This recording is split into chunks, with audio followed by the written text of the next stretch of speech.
Hi, everybody. I'm Michael Alexis, producer of WriteOfViews.com. Today I'm interviewing Kylie and Pace, who are the bloggers behind the Connection Revolution. Kylie and Pace, welcome to the show. Hi, thank you. Hi, thanks. Just so you know, I'm Pace. And I'm Kylie. Thank you. And I was hoping that you could please help us by also introducing the Connection Revolution as well. What exactly is it? What does it mean? The Connection Revolution we founded it to help idealists who want to change the world and are looking for a path with heart. Right. It's so easy to get burned out when you're trying to do something as large as changing the world. We see a lot of our friends who are activists or in politics just struggling and feeling like they're beating their heads against a brick wall. So we wanted to create another path. Like a refueling station. Yeah. I think that's a very beautiful way to put it. And I think organizing all of those hearts, all of those people that are trying to change the world is a very big mission. Yes. One that I'm cheering you on for sure. And that does lead really well into my first question, though, because the Connection Revolution, isn't just a blog, isn't just a website. It's a mission very much from the bottom up. So I guess 2 questions. Why did you structure it that way?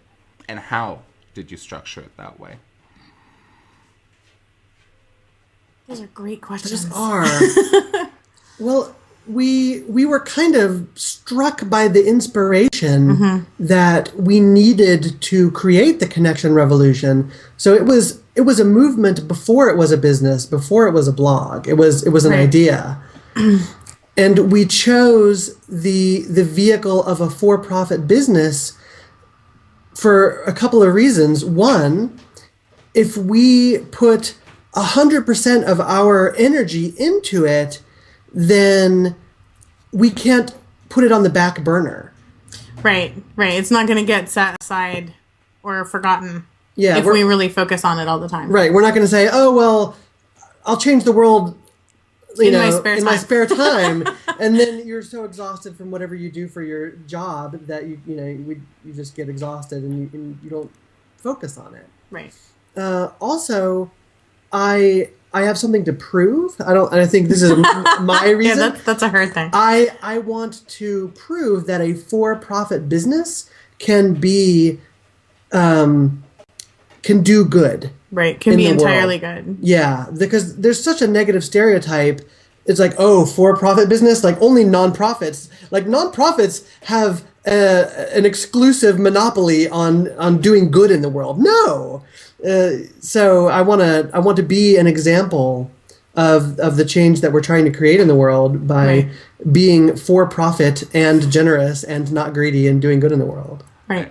And I would add really quickly that we've learned through years of business that people take things more seriously when there's an offer that they pay for. Right. People learn more from our paid classes than our free classes. Right. So we want people to learn as much as possible. So we did that. Right. It's a very good point and something that I've actually heard from other bloggers before. So the whys are very, very strong. And perhaps the one that resonates best with me is the idea of it being the full-time commitment. Certainly if you're distracted by working in the field of artificial intelligence or something. Yeah? I was hoping you'd call me on that one. By the time you get home at the end of the day, I can imagine it would be hard to lead the world to be a better place as well. So why a mission? Why the Connection Revolution? I get it. But again, how? I think that a lot of people have a hard enough time figuring out the technical issues of figuring out, how to set up a domain and how to get it hosted and how to, WordPress and design, etc. when they're first starting a blog. How do you not just do that, but structure it so that it looks, not just like a business, not just like a website, but like a mission? I think we do that by living our truth. Like it isn't just a business. It isn't just something to do to make money. It is our mission. It's our personal missions, plural. So we have really put our hearts into everything that we've done, and I, to toot my own horn, feel like that really shows. So it doesn't look like just a business or just a blog, because it isn't for us either. It's not just a blog for us. And she's an uber geek, so she so she does all the back end stuff, and it comes very naturally to her. It isn't like I'm lost in the technical gobbledygook of our website, but because it comes easy to her, that allows us to then again focus on it being our mission and not just our blog. And there are some design choices that we've made that are purposely for that reason. I don't have anything against advertising on principle, but if people see a bunch of ads when they come to our site, they're going to think commercial, they're going to think sellouts, they're going to not think, like world-changing Right. do-gooders. Right. So that's why we don't have ads on our site for things that aren't our own products and courses. So, the design choices like that, we made to, like, what Kylie's saying is true. we do certainly care, but we also understand the importance of marketing and first impressions. So Right. when we were doing our web design with our designer, Rhiannon Llewellyn, we explicitly told her that this is the impression that we want to give. And I think it came across as an open, soft feeling Right. kind of design. Right. And we're really upfront with that in all of the design that we do for all of our courses. And we work with David. I don't know his real David name. Billings, David- Sparky Firepants. Sparky Firepants. He's our illustrator, and Martin Whitmore has done a lot of our illustration. And we always tell them, this is what we're after. This is the feel that we want. And then they come back and we go back and forth until we get something that makes us feel the way we want our people to feel. Exactly. Okay, great. Then, yeah, this idea of saying true and authentic to the mission and make sure that it does reflect in everything right down to the design and maybe the Right. wording and the other things that, the other elements that you use too. Cool. Right. Then it does seem like one other element of the mission is having a manifesto. When I went on your website, when I was doing the research, I downloaded it again. I think the first time I read it was 3 months ago or 6 months ago or something. And when I read through it, I thought, okay, well, maybe a mission needs to have a cohesive message as well. Is that part of it? Is that why there's a manifesto? Yes. Yes, definitely. I get so excited about so many things that if we didn't have a manifesto, then the Connection Revolution would be a hodgepodge of apparently unrelated crap. We have that High quality crap. high quality crap, but apparently unrelated by a cohesive vision. And Right. I think we, with such a large goal of changing the world, that's one of our big struggles, to keep focused. And, we try to make sure that we tie everything into the umbrella of changing the world through connection, sometimes to the point of annoying repetition, where we say, and remember, the reason why we're talking about writing, for example, is because writing is a tool for spreading ideas, and spreading ideas is change the world. how you change the world. Yeah. Right. Yeah, so the manifesto helps us stay on track, as well as makes it really clear and concise why we're doing what we're doing. For For the people that other come people who along come and in. Right. are in a Right. position where they want to decide if they want to be part of the part of changing the world too. Now, Right. for somebody listening, they're thinking, okay, that sounds great. I've got a blog too. Maybe I want to do a manifesto. What are the first steps? How do they get started? Come up with an idea and then make an outline. Okay, so I would put in one step between those two. Refine your idea by either reading or conversing with other people or journaling or like something like that. There's so many Right, times right. where sometimes I think I must have been in a drug-addled haze or something, where I feel like I have a brilliant idea, but then when I bring it into the world, people say, "What are you talking about?" So I feel like even before the outline, I would say, make sure that you're not in your own little world. This is why we're a team. I'm like, idea outline, go. definitely good to have somebody to bounce those ideas off of and have one person, a little bit more impulsive and the other holding it back to make sure it's all in line. Now, ideas though, I mean, what if, how to put it? It sounds like too simple of a question to say, where do ideas come from? But that's kind of what I mean, right? Somebody, let's say they normally blog about, I don't know, hockey or something. And, they have a lot of opinions about how the sport should be and where it should go and how hockey could change the world too. I don't know. But Yeah. How do they come up with the idea that's going to really resonate with people? How do they come up with the idea that's really true to themselves and that people can organize around? What I would do is start from what's wrong and then lead your readers on the path to a dream hockey world, a beautiful world full of amazing hockey. So start with the things that really get your goat. The things that's like, man, there's just too much violence in hockey, and it's become kind of glorified, and it's really taking the sport down to a shameful thing. Or maybe there's not enough violence in hockey, if that's your opinion. Whatever it is, and then start from there and make that the hook of your manifesto, because that's what other people are going to say, you're right, there is too much violence in hockey. But then, after they're hooked, you don't want to dwell on the negatives, or you become a documentary and people feel horrible and drained, like, oh no, the world of hockey is a horrible place.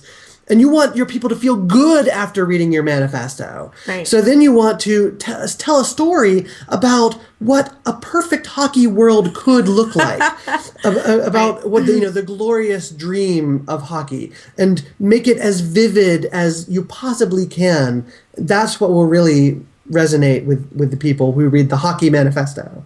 Okay, so again, start off by highlighting this problem, or at least something that you see as a problem, and maybe people are going to be relate to that too, which being able to relate is certainly a good hook to then feed them your idea, your vision of what the world can be. So I like it. Now, once you have that idea, then how do you sit down to actually start writing this thing? Practice, by making it a habit. Yep. By building it into your regular routine. We wrote our book, The Usual Error, by writing... Do you actually have... Ta-da! Oh, that's cool. We're big dorks. We have copies of our own book. By writing an hour a day. Each of us wrote 1 hour a day. And that isn't a whole lot, and it's easy to fit into your routine. We did the manifesto the same way. We wrote an hour a day. I have a daily writing practice where I write most days, not every day, but most days. And that helps me get all the stuff that's already in my head kind of out and out of the way. It's like a garbage dump, I call it. And then when I sit down to do my writing for the blog or for a manifesto or our next book or whatever, all that stuff about like, what's my mom doing and how's my son and, where's my cat isn't in my head anymore because I wrote about it already. So if you have a daily practice that you do regularly, that helps to get all the gunk out, and then just building it in and making time for it, because everybody says, I wish I had time to write a book. But everybody actually has time to write a book. You just have to make it a priority. If it's what you really want to do, then find an hour, find 30 minutes, write on your lunch break, whatever. Right, priority, and it sounds like habit, because people are certainly pretty habitual, or most of us are. So once you get into that, maybe it's a little bit easier. Maybe one more question about the manifesto then is, say somebody has built it into a habit, they've worked on it an hour a day for a couple of weeks, and they've produced something that they're happy with. The next step then is maybe getting it designed. Not everybody has those skills themselves. So how did you find the designers that you worked with? And a little bit more about that, what that relationship's like. Twitter? No, it was before Twitter. Before Twitter? Yeah. Megan Morris designed our manifesto, and Martin Whitmore illustrated it. And we were actually friends with them through a completely unrelated real world group of same interests. And they are entrepreneurs. Marty is an artist, and he wanted to cut back on his day job so that he'd have more time to do his art. And so we were supporting him and giving him, throwing work at him so he could do more of what he loves. I would say Twitter is a really good way to go. Groups that you're in, asking people whose manifestos you really like, look in them, because they'll all have credited designers. And if you really love the layout or the style or the art, then look in it and see who did it, or email the author if it doesn't say, and say, hey, I really love your design. Because there's no author in the world that's going to be like, oh man, somebody loves my design. They're going to be really excited to hear that and grateful that you asked, and they'll tell you. If you're feeling kind, you might want to say, oh yeah, the words were nice too. Right. I really loved your manifesto. And the design was awesome. That's a good one. You can be respectful of their time. Keep it short. Right. Yeah. Writers are very susceptible to flattery. So just be really sweet and short, and, they'll tell you who designed it. And then you can contact that designer and build a relationship with them from there. Look at, all designers are going to have samples of their work. So you can look at what they've done and see how that feels to you. Right. So you find one that you like, and then yeah. Do you usually, or I guess in your case, did you need to negotiate pricing with them? Was, a sort of 20 to 30 page manifesto something they had done before and they just had a standard price for, or? No, we negotiated. We talked it out. Okay. I think Megan looked into what other, I think that ours was their first, right? Right. Yeah, so I think she looked into other designers and what they had charged, and then we went back and forth a couple times. Right. And may I ask what you settled on, or do you want to keep that private? I don't remember. I don't remember. Okay. Could people give it a ballpark? Could people assume a few $100s? Is that? A few hundred sounds about right. Yeah, I would actually say probably closer between $500 and $800. Because we were paying Marty for the illustrations. Because we were also paying for the illustrations. Right. Yeah. So original artwork. And I think some of them have gone a long way. Like the Heal the World image seems to have been quite popular with a lot of people. So worth paying for. It's neat. Now, yes, definitely. I guess. Well, as you said, Pace, enough about the design. Let's talk about the words too, because certainly those are a very important part of your mission, your business, and your website. And one thing that really does catch my eye when I go to theconnection-revolution.com is the terminology. So I made note of a few here. I said, how do they create such unique terms that stick? The usual error, connection paradigm, and I've got this a little bit off page, but the 52 weeks to awesome. All of those sound pretty cool, right? The things that apparently I didn't remember very well right now. I need to rely on my notes. But where do they come from? How do you come up with these ideas that are going to sort of roll off people's tongues, that are going to stick in their minds? They come from our lives. We had been talking about the usual error for years before we wrote the book about it. When we are talking about, when we're trying to figure things out and communicate, it would happen so often. I think it got to the point where maybe 90% of our miscommunications were because I made an assumption that you would react like I would to a certain situation, right? Or you made that assumption that I would think the same way that you did, right? And we just said, "Oh man, it's the usual error again." We just made that same mistake, and then that stuck. So when it came time to teach people how to communicate more effectively, then it was clear that the first thing we needed to do is point out the usual error and say, watch out, this is gonna trip you up 90% of the time. It's the basic fundamental problem. Right. 52 Weeks to Awesome is because we think we're awesome. And we wanted to teach other people. There's this tangent just a tiny bit. There's this gulf between where we think we are and someone that is our hero or someone that we idolize. We think there's this great big canyon and that, we could never be as cool as they are, but really it's just a bunch of little tiny steps. So when we created 52 Weeks to Awesome, we made it a course that's one lesson per week. So you do it over a year, and it's to take you from wherever you are, and everybody starts out awesome in their own way anyway, but it's to take you from wherever you are to a place that's way more awesome. So it's 52 weeks because it's one lesson a week to awesome, which is where you want to end up. I think a part of it is that we're really goofy and we're not afraid of being goofy. Yeah. And silly lighthearted, goofy ideas tend to really stick with people. Right, and so again, this idea of expressing your true self, and Right. that, for whatever reason, does seem to resonate with people, or at least certain people that are going to come Right. to the site. Is actually, maybe I'll go on a little bit of a tangent on my own. Another thing that took me when I went to your site was it must have been on the About page that I started reading through, and you made a reference to Captain Planet. And I just went, Yes. all right, Yes. now I'm hooked. Now I'm going to keep coming back. 'Cause there's only, Well, that's one of the things that I see so many bloggers want to look professional, Right. and like they've got their act together, but they go too far, and they take their own voice and their own sense of personality out of it. Right. So, and another thing is, if I can't have fun doing what my job is, then why would I choose this job? If I'm going to create my Right. own job, I want it to be something where I can be myself. Right. Or and we're have going to wind fun. up in that place of burnout that we're trying to help people avoid. Exactly. right. So again, very, very important to to be who we are. I agree. This, like you said, is a business though. So let's talk a little bit more about that. I saw on your site that there's 6 items for sale, sort of a mixture of written products and courses and other elements. How did you get started with that? And maybe what was the first product? The first product was our book, right? Yes. The Yeah. usual error, the one that you The just Usual Error showed? book. Ours was our first book.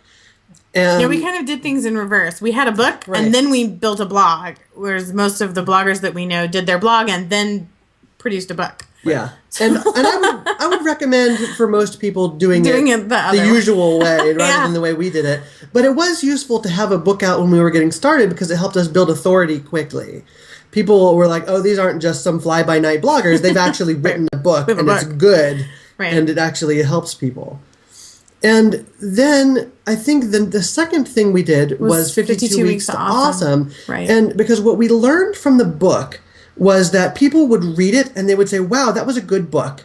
But that it wouldn't change And their that was lives. it, yeah. They wouldn't put a lot of the things we taught into practice. So Right. we wanted to make our second book more of an interactive thing rather than just a book you read. So we turned it into the e-course 52 Weeks to Awesome instead. Right. And we call it our second book because there's still a book's worth of material in there just spread out into 52 chapters that you get via email. And that was our first That was our first business hit. success. Yeah. People loved 52 Weeks to Awesome. And it was only after that that we started learning more about business and marketing. And we started learning, oh, you've got to have a niche. You can't just sell generic things. And we're like, oh, because we just kind of did. Right, You know, it's that's just what like, we're doing. oh, just awesome. You know, like that's not a particular problem that it's solving. It's not desperate buyers only. But people really love it, which goes to show me that we can be the connection revolution. We can talk about changing the world and being awesome without having to pick a particular niche. That if you have a strong enough flavor, you don't need to appeal to a particular demographic. Right. Now, let's talk a little bit more about that, though, because it's easy enough to say, you know, after it's been sold, after it's done well, you know, hey, it all worked out. But, you know, at the time, okay, you didn't focus on a specific niche. You just focused on being awesome, and that was a flavor that appealed to people. What were the things you did? What kind of marketing did you do? What kind of branding did you do that that eventually led to this success with the course? Well, we had built up a following based Right. on posting helpful blog posts about making your life more awesome. Right. So they were on topic and related to, like, some of them eventually became weeks of 52 Weeks to Awesome. Right, missions. Some of the blog posts that we wrote, we turned into missions. Yeah. So we already had a relevant following. People knew what to expect. And we also were well connected with other people in other personal development bloggers and other people in that general circle of self-improvement. So when we did launch, other people helped us get out the word. Right. Okay. And we had learned enough about business and marketing at that point to say, all right, we know what to do. We have a sale for a particular period of time, which we decided to have before the new year, because people could say, I'm going to make this coming year the year that I become totally awesome. Right. Right. And we had it, we had it on sale for $52, which was low compared to other similar things. And it was on sale for $37, reduced from $52 for a limited time only to create urgency. Right. So we had learned enough about business at that point to understand, urgency and having a sale and the timing of the new year. Right. Although I kind of like the idea of it being $52 as well. As Usually Yeah. it is now, yeah. dollar Yeah. a week, whatever, 52. The relationships, I think, is important to talk about, though. Maybe not everybody has them. But maybe if they are thinking about doing a course in the future, it's something they could plan ahead for. How did you build these relationships then that were critical to your launch? South by Southwest. Well, I'd say two things. One, before South by Southwest, we hung out on social media, Right. and we were nice and friendly and not squealing fangirls. Right. I think a lot of the Right. the big names often get people saying, "Oh, I love your work. You're so great." And as flattering as that is, because we are vulnerable to flattery, Right. it's We were not- like, hey. you were like, "Hey, it's good to meet you. We like what you do, and we'd like to get to know you." Pardon me. And that's how we established actual friendships instead of just fanships. And then when South by Southwest happened and we all converged to a conference and actually got to meet each other in person, we said, "Hey, we'd like to take you out to lunch." And they said, "Sure." Instead of like, "No, I don't think so. I'm sorry, I'm busy that time," which is probably what you'd get if it was just some random fan. Right. Right, and certainly in these interviews, I'm going to regret saying this, but I try to not come off as a squealing fangirl either. I think, certainly, I know what you mean. I think some bloggers, especially bloggers or other writers, once they reach a certain level of success, maybe do get idolized by a lot of people. And fair enough, their work, if they're doing it right, is resonating well with those people, and they are doing a great job, but... Yeah, I like the idea of approaching them as a human, approaching them as a friend, because it does seem like that's going to build a much stronger connection. Yes. And offer to help, Yeah. I love your work. How can I support you? Yep. And even before that, don't even ask, just help them spread the word, because everybody Right, wants that a bigger helps too. audience. Right. And you can say, "I think that this person does great work, and here's why, and here's a link." And people will take notice. Everyone appreciates people who help them spread the word. Right. Maybe the other half of this equation then is, okay, once you've built that friendship, and then you've written your course, and you've put up for sale, how then do you approach that person? How do you propose that they help you in marketing that product? We try to make it a win-win, so that in the case of 52 Weeks to Awesome, we had a free teleclass, which was, oh man, I can't remember what it was called. Something cute with the word awesome I think it was like an hour to awesome. Yeah, like 1 hour to awesome. And, something like that. and so we asked them to please spread the word about the free teleclass. Right. That people could sign up for a mailing list to get the information on. And then, during the teleclass and later on the mailing list, we said, if you'd like to delve into this in more detail and make a commitment to yourself to help your life be more awesome, then here's this course. And it's Right. on sale until this time. And so, go now. And if not, then that's awesome. We hope you loved this hour-long teleclass, and we hope it helps you have an awesome life. Right. So if you have your free offering be truly free and really hope that people get something out of it without buying, and also say, if you would like to go into more detail, then here's this thing you can buy, then I think people respond really well to that, and people are more likely to promote it because it's just a helpful free resource rather than, oh hey, and also we want you to buy this. Right. Right. It reminds me of the conversation, the interview I did with Ramit Sethi. And one thing that he said that resonated me was so well with me so well was that, just offer so much value to people. Offer it over and over and over again before you ever ask them for anything. And it sounds like that's what you did. You prepared this 1 hour to awesome, or whatever the cute name was. And you brought people in and you offered value and you gave them maybe some of the core parts of the message and some of the things they could do to get started. And I expect as a standalone course, it was probably pretty powerful. And then maybe you're a little bit better positioned to start doing a little bit of marketing as well. So that's right. That's good.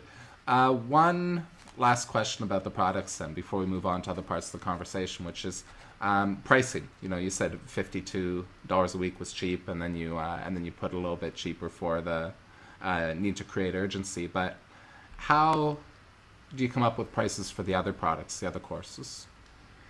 We have a secret method that we learned from Mark Silver of Harvard Business. Right. It's called the resonant pricing exercise.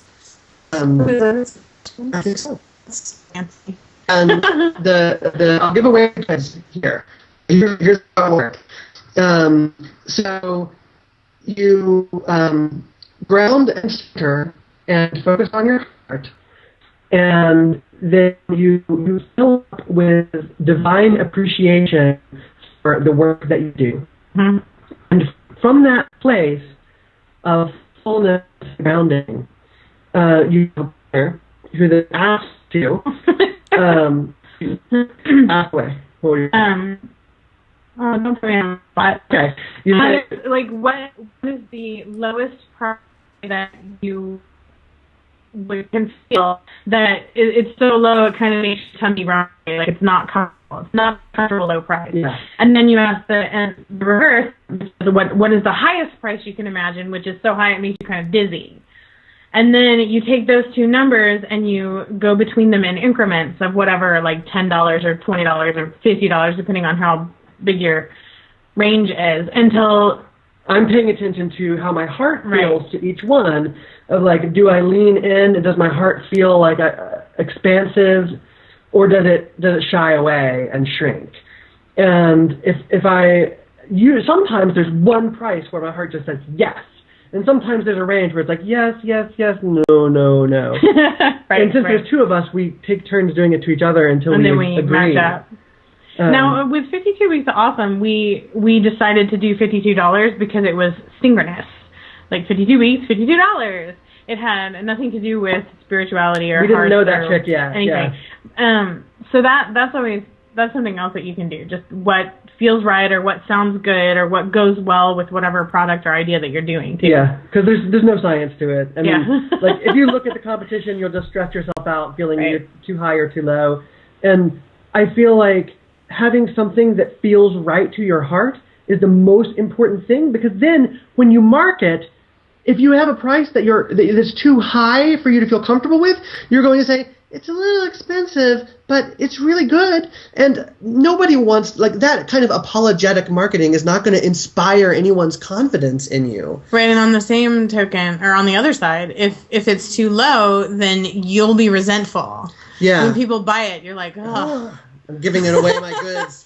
I'm giving away the farm. So you got to have that place of balance in yourself. Right, make sure you're first comfortable with it, and then it also just sort of sounds like make a decision, put it up for sale, and go with it. Because otherwise, maybe you could get hooked up on the endless struggle of trying to find. Yeah, totally.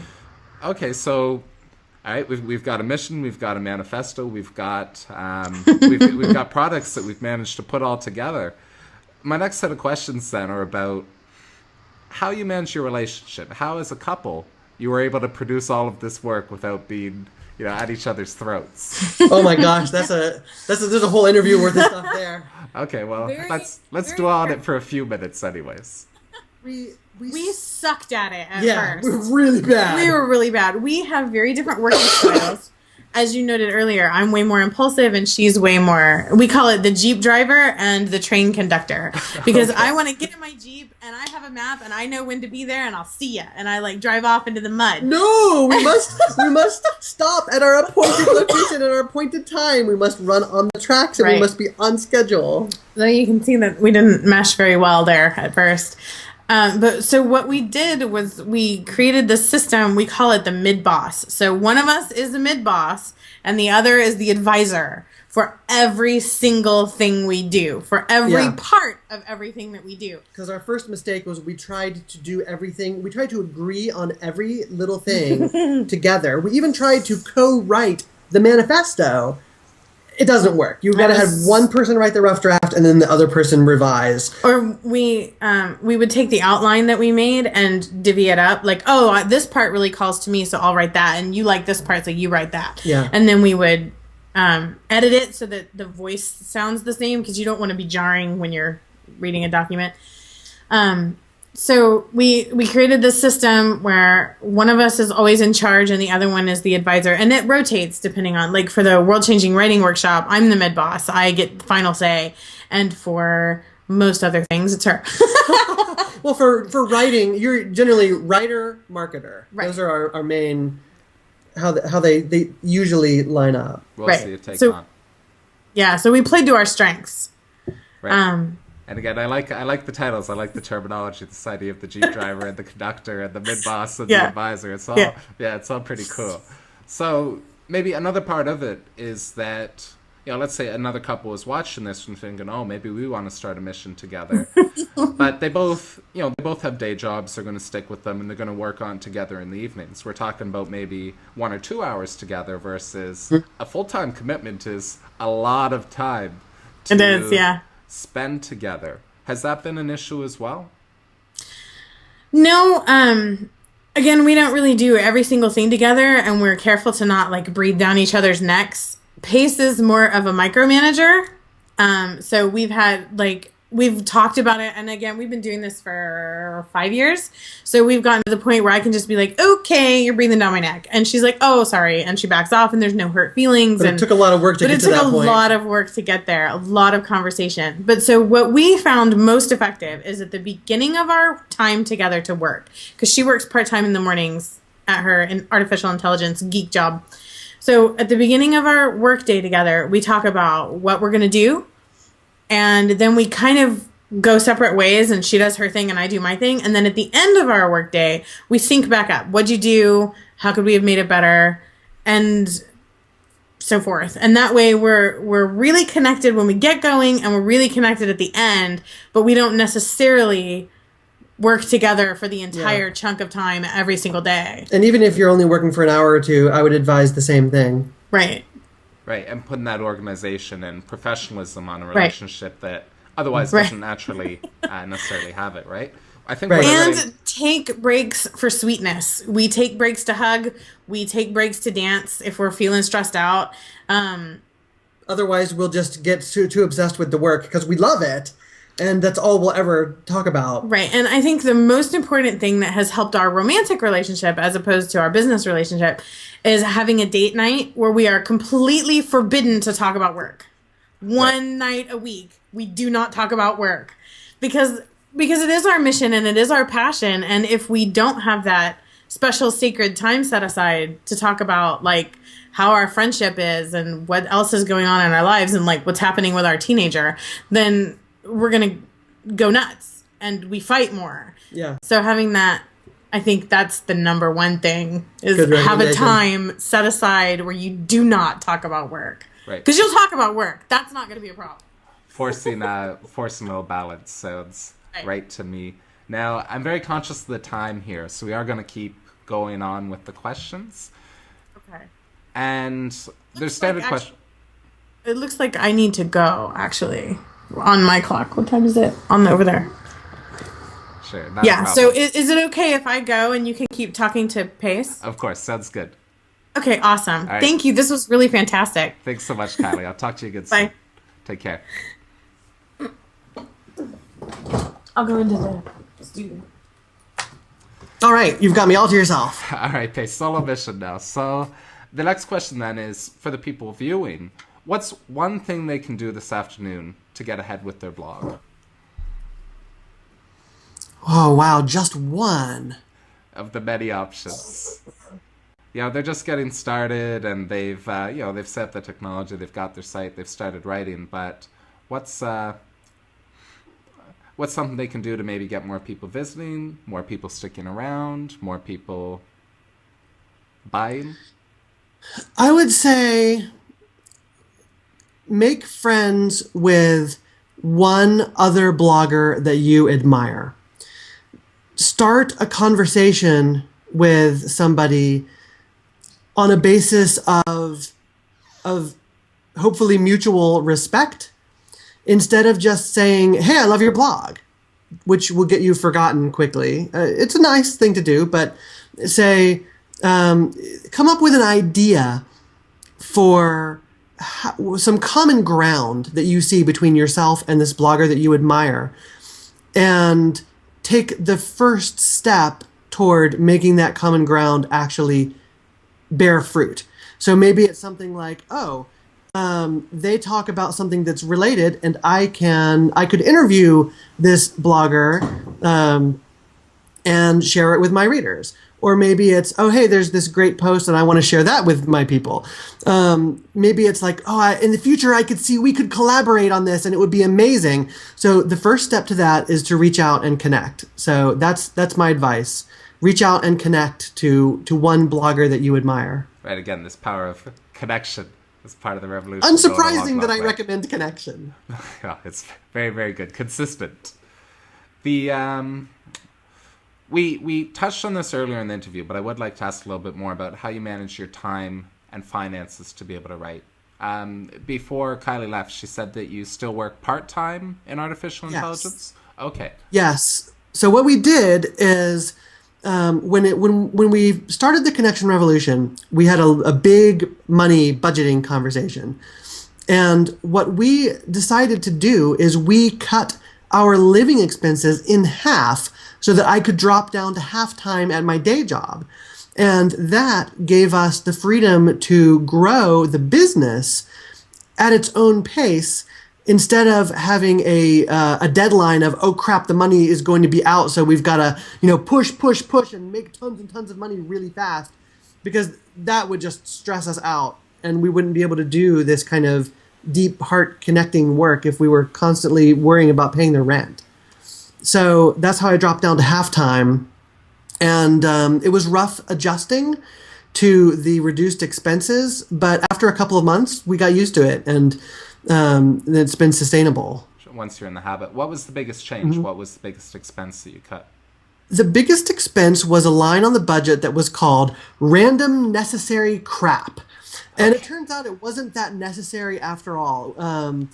It was things just like, we need this elliptical machine so that we can keep in shape, and so we've got to buy it. Or it was like we could always come up with some important reason why we needed that stuff. But when we said, all right, well, we just don't have the budget for that, we're going to have to go without, our quality of life didn't go down. Right. So, the thing that I learned there is how relative your quality of life and your income are. Like, you think that they're related, like, oh, well, I need these things because they're what keep my quality of life the way it is. But I read an article about a woman who was scraping by on $300,000 a year. And, because she used to, like, she had gotten divorced from her multimillionaire husband. And, like, to her, that was a big sacrifice and it was horrible. So it's totally relative. And you can make sacrifices once to give yourself sustainability in the long term. Right. And I'll add in the $300,000 a year sounds pretty good to me. So exactly, it is all relative for sure.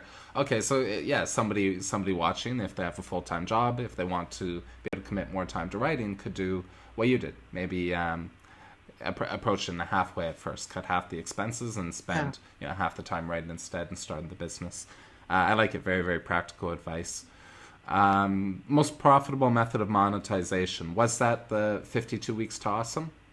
That was our first big hit, but then we did even better with the World Changing Writing Workshop. It seemed to really strike a chord with people. There are a lot of people who want to be writers, and the world changing aspect of it tied in with the Connection Revolution. And we brought those things together, plus a lineup of well-known featured speakers, some of whom were well-known writers and some of whom were well-known from various blogging circles. That combination really struck a chord with people, and that was our first really big financial success for the business. And then so we said, all right, let's make it an annual thing. And then we repeated it again this summer and did the second annual World Changing Writing Workshop, and that was an even bigger financial success. Right. Now, the workshop is entirely online, is it? So people can Yes, connect it's from it? it's all teleclasses. So we have our guest speakers call in, and we have them do the presenting, and we basically interview them. Okay. And they teach something. They teach a particular topic about writing. Are they compensated for their time? Yeah, we compensated them each various amounts depending on how expensive they were and how famous they were, but it ranged between I think 500 and 3,000 each. Okay. So we are talking about some significant amounts of money. Yeah. Are you comfortable in talking about the revenue and profit for that Sure. project as well? Okay. Sure. So with the initial launch then, the first time that you did it, how many people signed up? What was the total revenue? I think we had about 90 people who signed up, and the total revenue must have been in the 20,000 something dollar range. And our overhead was pretty high because we paid our speakers a lot, and we outsourced the audio editing and some other things. So, but we did make over $14,000 in profit from the first one, and we close to doubled that in the following year. Wow! Congratulations. That is a Thanks. that is a big financial success. We were kind of amazed. Yeah. Well, yeah. I think 90 people, $20,000. So we're talking about $200 each, right? Right. Is a pretty significant investment. So Yeah. how did you introduce a product in such a way that people were willing to spend that kind of money on it? We told a really compelling story about changing the world through writing. And we explained, here are the 6 steps that you need to become a world-changing writer. And hey, look, we have the best people to teach you each one of these 6 things that you need. And in this course, they're going to teach you everything you need to know. We helped people feel safe by giving them a money-back guarantee, which I think only like 3 people took us up on. And we really helped people feel like we were solving a problem they cared about, and we gave them enough safety and confidence that they were willing to make that kind of investment in our workshop. And the second time it was a little easier because then we got to say, and this is the second time we've done this, and look, we have a bunch of testimonials from the past year, and here are people who loved it, and here are some case studies and success stories of people who went on and wrote the book that they've been wanting to write after learning the stuff we taught in the workshop. Right. And then I expect the second year as well, you maybe had a larger pool of people to market to as well, that the blog had grown in popularity and more people have joined the revolution, etc. That's actually leads very well into another question, which is, where does your traffic come from? How do people know about the Connection Revolution? It's almost entirely social media. We get almost no traffic from search engines. I blame Eric Clapton because he wrote a song called Change the World. And so he's on all over Google for that. So it's almost entirely relationship building. It's the people who we have built those relationships with, other bloggers, and we like each other's. We like what we're doing, and we promote each other. It's not a secret conspiracy or cabal. It's just that we have similar missions, and so that's how our readership has mainly grown. Right, so 2 tips there. One, again, using social media to build these relationships with people that are maybe on similar missions to their own or in similar working world. And 2, don't name, don't theme after Change the World, and maybe don't call your blog Tears in Heaven either, because otherwise Eric Clapton's just going to keep biting at you. So I know, right. and he's hard to compete with. I think so. He's a very, very famous man. So I think I already know the answer to this, which is engaging those visitors once you've connected with them. So again, connecting, being honest with people is okay. We've talked and get them on your mailing list. And get them on your mailing list. Yeah, you got to make that really prominent in your blog design, because if they just read an article, then they're going to click away and never come back. But if you have a mailing list that they can join, that's a way to keep in contact with them over time. Right. Are there elements of an email sign-up form that have worked for you to increase the amount of people that do, the percentage of people that do? Well, I haven't done actual testing because there's one little bit that I don't know how to do in Google Analytics, and I have no excuse for not knowing it. So, I know how to measure the goals for when they click on a link, but since the sign-up form is JavaScript, I don't know how to tell Google Analytics, yay, this person is a goal. Okay. So I've got to figure that out. Since I do most of the technical stuff myself, I have a long list of things to figure out in terms of the geeky side of things. Pardon me. But in looking at the raw numbers of when it grows, it usually grows in spurts during a campaign when either there's a product launch where it grows a lot during the pre-launch because we're giving away lots of free stuff and everyone's talking about it, or we just do a campaign because we have something to say. Like, for instance, Kylie had a book buying ban this year, and at the end of last year she posted about it, and there were a series of posts about that where she's not going to buy any new books until she reads the ones on her backlog, and that was something that people found interesting and controversial, and so basically link bait. People things that are controversial and interesting and will get people talking about you and get people linking to your website. Right. That's when our mailing list has grown. Okay, so again, finding these times to grow it in spurts instead of necessarily a slow drip. I like that. We talked a little bit earlier about where your inspiration comes from. Is there anything that you'd like to add to that? Maybe a different way to put it is maybe the inspiration is the mission. It's very internal, but are there people? Is there other work that has inspired you as well? Yes. In fact, a lot of our best inspiration comes after one of us reads something and then we say, I've got to tell you about this. Seth Godin has been very inspiring. Recently, Jonathan Field's book on uncertainty has caused about 20 hours of really interesting conversations. I could probably list authors for a long time, but in general, I would say reading people who inspire you and then finding other people to have interesting discussions with, because the book is only the beginning and the conversation is where the ideas really, really grow and take form. Right. I think. And I can tie that into what I said earlier, where if you're looking for a reason to connect with some common ground with a blogger, you could say, I just read this book. Have you read it? If so, I'd really love to talk with you about the ideas in it, and then schedule a Skype call with that person. If people love interesting conversations, and it's a very practical way to approach them. Sometimes when you do connect with one of these people, and you don't always know exactly what to say. So if you do have a topic in mind that you could go with, I think that could help some people. Unrelated, but sticking to this process of questions, how do you name your posts? Or is it Kylie that does most of it? Kylie writes the posts, and I will sometimes rename them because I'm the marketer, and I know about the importance of headlines. So I learned most of what I know about headlines from Copyblogger, where they have a great tutorial on writing effective headlines. So I use those principles.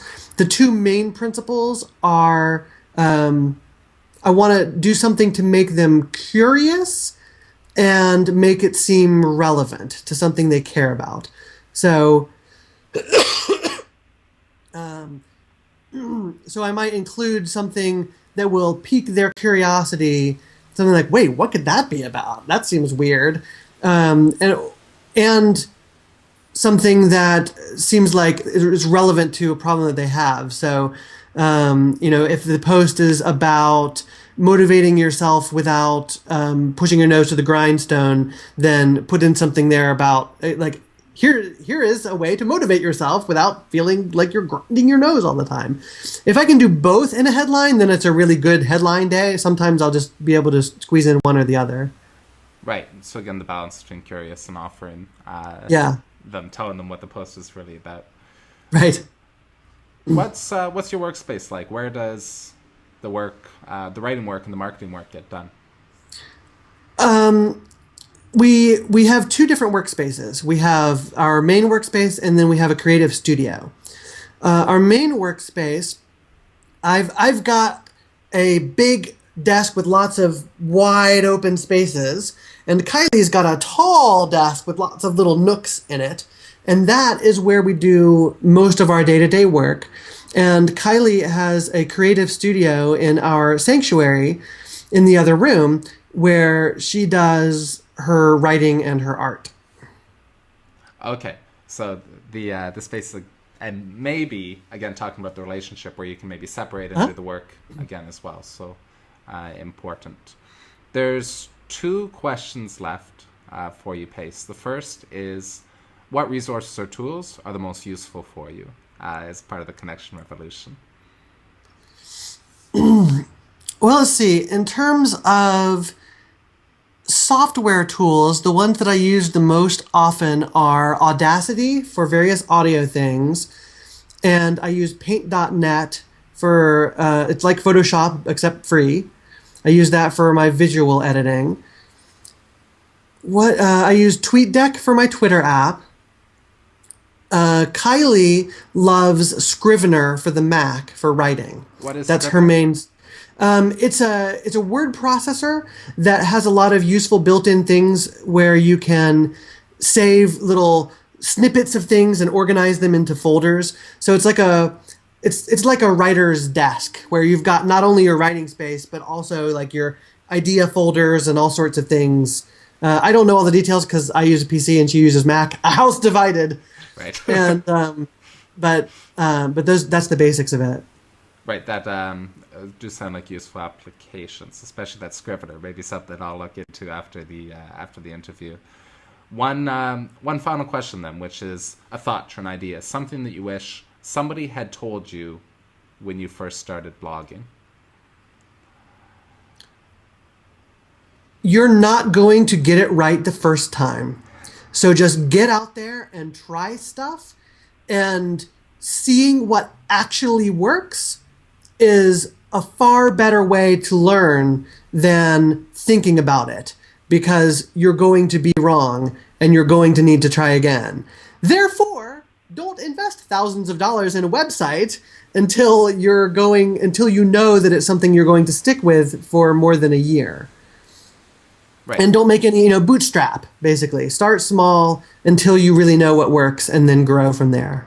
Right. Somewhere on my own blog, it says, start small, think big, and take action to get the momentum going. So that's perfect. That's better said than I said it myself. Well, and I liked your words too. So, Pace, thank you so much for doing this interview. Please tell Kylie how much I appreciate it as well. I will. I think I learned a lot, and thanks so much to the viewers as well. I had a lot of fun. Thank you. My pleasure. I'll upload this and send you the link when it's ready. I look forward to it. All right. Take care. Take care. Bye. Goodbye.